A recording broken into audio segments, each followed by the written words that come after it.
So remember in the movie Avatar, you had the Tree of Souls at the center of their forest, that special place, the Tree of Souls. And what I'm telling you is that, like, the Tree of Souls would have been like the astral web that spread out across the flat Earth plane. And these giant trees were silica trees, or like you have silicone chips in a computer. And the astral web, sort of like when you see in Ghostbusters, they show you all these ghosts are green.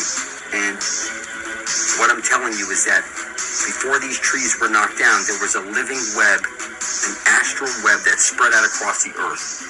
Silicon trees like silicon chips.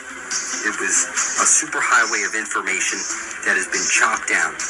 And now what's left is these mountains, which are the roots and the stumps of these giant trees that used to spread out across the earth. At the center of the dish is the Holy of Holies, where the Tree of Life comes shooting out. So let's take a look at something. You go into a church, you kneel down to the feminine, okay? You kneel down to the feminine, and you place holy water on your head, okay? And you go into a church and you do the upside down cross. You go from your head to your chest, left to right, doing this upside down cross, which makes perfect sense that this is Jesus right here, because it says, as above, so below, as within, so without. You see one thumb in, one thumb out, and you see the two snakes right there. One's black, one's white. And what I'm telling you, this is as above, so below. 2 fingers up, 2 fingers down, as within, so without. This is the same story over and over and over again. At the center of the dish is your doorway to heaven. Okay? So your stairway to heaven is what, like your Jacob's ladder. That's the Holy of Holies at the center of the dish where every compass points to. So I've been pointing out every compass like this one, you see, is pointing to where Jesus places his light into the hole. At the center of the dish, out from that hole comes the Tree of Life, shooting out, hits the parabolic mirror, and showers down on us. Before all these trees were knocked down, that astral light would have spread out across the earth through these veins, or these roots, on these silica trees, sort of like silicon chips. And the land beneath us is the land of perpetual twilight.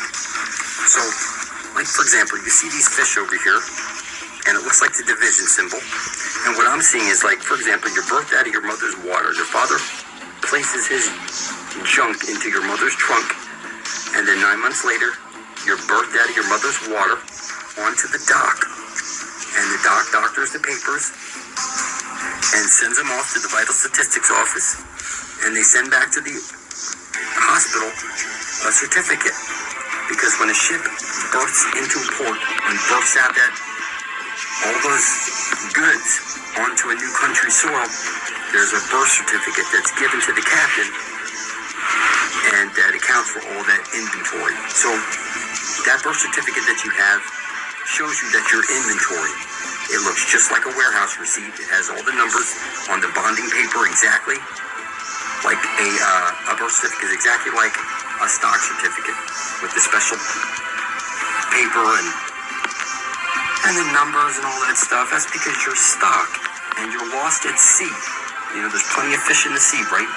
So what I'm getting at here is that the land of perpetual twilight is beneath us. So we have the sun above our head, which is 32 nautical miles in diameter. It spirals in and spirals out, bringing the seasons. Okay, the land beneath us has the black sun, which is stationary, and it's 800 nautical miles in diameter, and it's fixed because the astral jet has to come shooting out through that hole, hit the parabolic mirror, and shower down on us. Before, there used to be trees that light would go shooting through. And that was like the living, breathing astral web that spread out across the earth. And now